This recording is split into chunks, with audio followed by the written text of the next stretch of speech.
Hello, elementary school students across America and on United States military bases around the world. It's that time once again for Michael T. Mondak Reads. I'm the eponymous Michael T. Mondak, and I'm back with you on this Friday, thank God, and virtually reading one picture book to you, your parents, and your teachers, as I always do at the same time daily, Monday through Friday.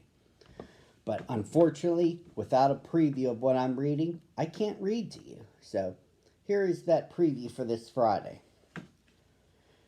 For many of you, some of you who are already on summer vacation, you might be sitting around with absolutely nothing to worry about. But for others, today is your last day of school. And you'll find that as summer vacation begins, you're going to think, there's nothing to do. Ooh, oh my. Did I just name drop the title drop the book I'm about to read? Yes, I did. It's titled Nothing to Do, a storyline written by Liza Alexander and illustrated by Tom Cook. Let's get started. It's a perfectly glorious day, said Granny Bird to Big Bird as they finished breakfast. Why don't you go and play outside? Shoo. Shoo. Granny's backyard is usually one of Big Bird's favorite places. Most days he liked to make mud pies by the flower garden, but today the mud was all caked and hard. He loved to play on his own special swing, but today there was no one to push him. Big Bird was bored. Granny Bird, he called. It's nothing to do. Ah, nonsense, said Granny. There's plenty to do out there. Why don't you go and see how the fish are doing? Granny had a little pond with stones around the edge and a lily pad in the center. Big Bird went over to it and said, "Hello, goldfish." The fish just kept on flapping their fins back and forth and puffing their gills in and out. Big Bird tried skipping stones across the pond. He tossed a flat stone and made 2 skips on the water. The second stone fell plop into the water without skipping at all. Big Bird looked up at the sky and let out a long sigh. Granny called out the window to Big Bird. "Be a good bird now, and pick some flowers for the kitchen table." Big Bird picked a bunch of daisies and brought them to Granny. The screen door creaked as he opened it, and it thwacked as it slammed shut. Granny shook the suds off her rubber gloves and arranged the daisies. Big Bird watched. "Now, dear," said Granny, "would you like to help wash the dishes?" Big Bird gave a big yes. Doing the dishes made him feel grown up. He wiped each dish dry without a drip and stacked them. When they had finished washing the dishes, Granny said, "No wet rest for the weary. Baking time." Granny asked Big Bird to help her sift the very best bird seed for a pie. She showed him how to use the rolling pin and how to pinch the edges of the dough together. Then Granny Bird let Big Bird press a fork all over the top crust. It made marks like a little bird's footprints on the beach. "Neat," said Big Bird. As Granny put away her oven mitts, Big Bird sat down again and slumped lower and lower into his chair. "Granny, what can I do now?" he asked. "Well, dearie, there's plenty of time of laundry to watch," said Granny. She taught Big Bird how to sort the daisies into 4 different piles. Then she let him pour the soap into the washing machine and turn it on. Before Big Bird had time to get bored again, Granny plunked a plate down in front of him and said, "Time for lunch."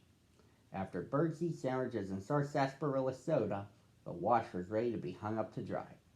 Big Bird liked the fresh smell of the damp laundry and how the clothespins closed with a snap. Granny yawned and said, "Oh dear, I'm tired. Time for my nap." As Granny went upstairs, she said, "You're just going to have to entertain yourself now, Big Bird." "Ho hum," said Big Bird.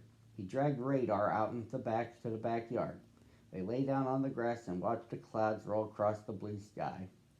"Radar, you look hungry. Guess it's time for your tea." In the hollow of the oak tree, Big Bird found some acorns that made just the right teacups. Then he gathered some twigs for spoons. A tulip that had fallen from its stem made a perfect sugar bowl. Look at this, Big Bird said to Radar. Here's our teapot. Here's Granny Bird's watering can. We'll need some plates, he said, and put 2 big flat leaves on the table. There, that's that.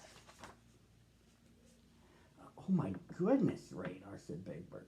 You're hungry and I forgot the food. I'll go make some now. Big Bird had a bright idea.